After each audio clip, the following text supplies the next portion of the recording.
Ano nga ba ang dapat gawin kung sakali nakakakuha ng link is invalid dito sa SSS number application online?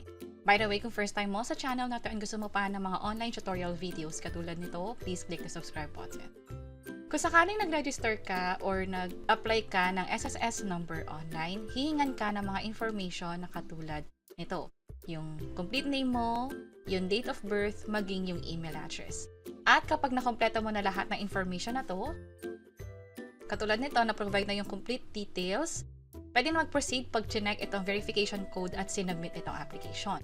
May ma-receive kayong email na katulad nito. At kapag kinlik nyo yung email na yan, dapat ganito yung makikita nyo. Yun nga lang may pagkakataon na ganitong error ang pwedeng makuha. Ang dahilan yan ay pwedeng nag-expire na pala yung link na yon. Meron lang kasi tayong 5 calendar days para kumpletuhin yung pag-register or pag-apply ng SSS number online.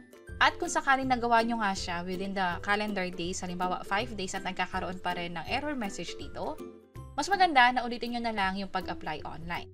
Kasi possible na may issue na sa link or hindi talaga natapos at lumagpas na sa 5 calendar days yung pagproseso ng SSS number. At sa pag-ulit sa umpisa, pwede ulit kayo pumunta sa website ng SSS, bali sss.gov.ph at i-click lang tong apply for SSS number online. Click lang yung start at kumpletuhin ulit lahat ng information na nakikita dito. Just in case na may nakikita kayong error na sorry, you cannot process dahil may pending application, pwede nyo ulit hintayin, halimbawa, i-check nyo later, gawin nyo ulit yung proseso or the following day para mag-apply ng SSS number. Pero kung sakaling hindi pa rin makapag-proceed at nakakakuha ng error message, pwedeng maglagay ng panibagong email address. Siguraduhin lang na active ito para maka-receive ng email na katulad nito mula sa SSS. And that's it. Kung sakaling may tanong kayo, paano nga ba yung nag-experience namin sa pag-apply ng SSS number online, nagkaroon ba ng kahit na anong issue, ano yung step-by-step guide, paano mag-fill out ng form, pwede nyo i-check yung page or channel namin o yung link ay nasa description sa bandang baba.